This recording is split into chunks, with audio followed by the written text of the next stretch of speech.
어느 날 카페를 갔습니다. 제로 모시기가 써 있어서 그걸 샀고 한 입 마시는 순간 그저 궁금해서 뭐가 들었나 확인해 봤습니다. 그걸 보자마자 더 이상 먹지 않고 집에 오자마자 버렸습니다. 아는 만큼 행동하고 행동하면 바뀝니다. 저는 다이어트 하는 사람도 아니고 종종 단 것도 먹고 다 먹습니다. 근데 이 커피엔 도대체 뭐가 들어있길래 버린 걸까요? 영양 성분을 보여드릴게요. 식단이나 영양에 관심 있는 분들은 이상한 부분 두 가지가 보일 겁니다. 근데 관심 없는 분들은 제로라고 써있으니까 0칼로리인가? 혹은 제로니까 역시 당이 없네, 그렇게 나쁘지 않겠다, 혹은 혈당을 올리지 않겠다 라고 생각하신다면 골로 갈 수도 있습니다. 조금 위험할 수도 있는 음료 백다방 원조 커피 제로 슈거의 이상한 점을 보겠습니다. 아는 만큼 행동하고. 일단 두 가지가 문제입니다. 아주 간단한 것부터 말씀드리면 카페인이 452mg, 이게 어느 정도인지 감이 안 오신다면 다른 것과 비교해 볼게요. 이 에너지 음료 공부하거나 일할 때 잠을 깨려고 많이 마시죠. 그렇게 각성 효과를 주는 데는 이 카페인 영향이 큽니다. 많이 찾는 에너지 음료들을 보면 카페인이 대략적으로 60에서 170mg 정도 들어가 있고, 우리가 흔하게 마시는 커피는 150에서 180, 메가커피는 200mg 정도 들어있네요. 식약처는 카페인 1일 섭취 공보량을 성인의 경우 400mg 이하, 임산부는 300, 어린이, 청소년은 체중 1kg당 2.5mg, 그니까 60kg 청소년은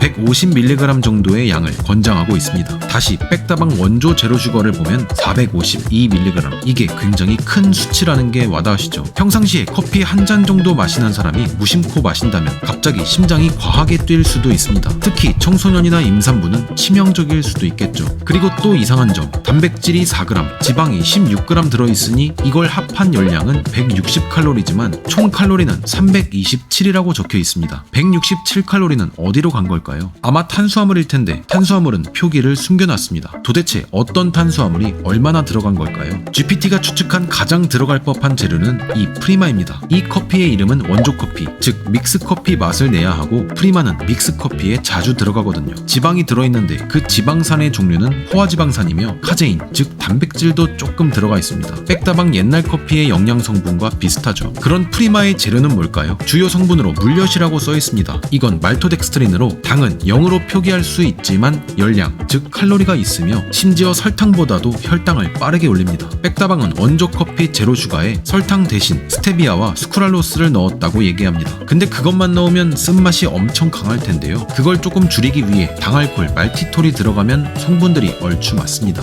만약 탄수화물 성분표를 작성한다면 총 탄수화물 55g, 당류 0g, 식이섬유 15g, 당알콜 5g 이런 식으로 나오지 않을까 싶습니다. 당류는 0으로 표기할 수 있지만 저라면 차라리 그냥 원조 커피를 먹을 겁니다. 일단 우리가 제로 머시기를 먹는 이유가 뭡니까? 칼로리를 적게 먹기 위해서, 혹은 혈당을 천천히 올려서 건강하거나 살을 빼기 위해서입니다. 근데 저 제로슈거는 말만 무설탕이지 다이어트에는 의미가 없습니다. 총 열량도 낮지 않으면서 프리마에 들어있는 말토덱스트린은 오히려 설탕보다도 혈당을 더 빠르게 올리니까요. 근데 심지어 맛도 별로예요. 당류가 0이라는 수치를 이용해서 이것도 제로야 유혹할 뿐이죠. 행동하면 달라집니다. 다이어트는 항상 유행합니다. 덕분에 제로 칼로리, 제로 설탕, 제로 당류, 세상엔 제로 시리즈가 넘쳐납니다. 살이 안 찔 것 같다는 이유로 다들 인기를 얻고 있죠. 하지만 그 안에는 살이 안 찌는 것도 덜 찌는 것도 있겠지만 더 찌는 것이 존재할 수도 있습니다. 제로슈가라고 써놓은 백다방의 원조 커피 역시 실제로는 300칼로리가 넘고 매일매일 즐겨 마신다면 살이 찌지 않을까요? 차라리 더 맛있는 걸 적당히 먹는 게 낫지 않을까 싶습니다. 그래서 저는 단 게 땡기면 단 거 그냥 먹습니다. 대신 앉아서 먹지 않고 위에서 먹습니다. 산 위에서요. 그럼 맛있게 드십시오.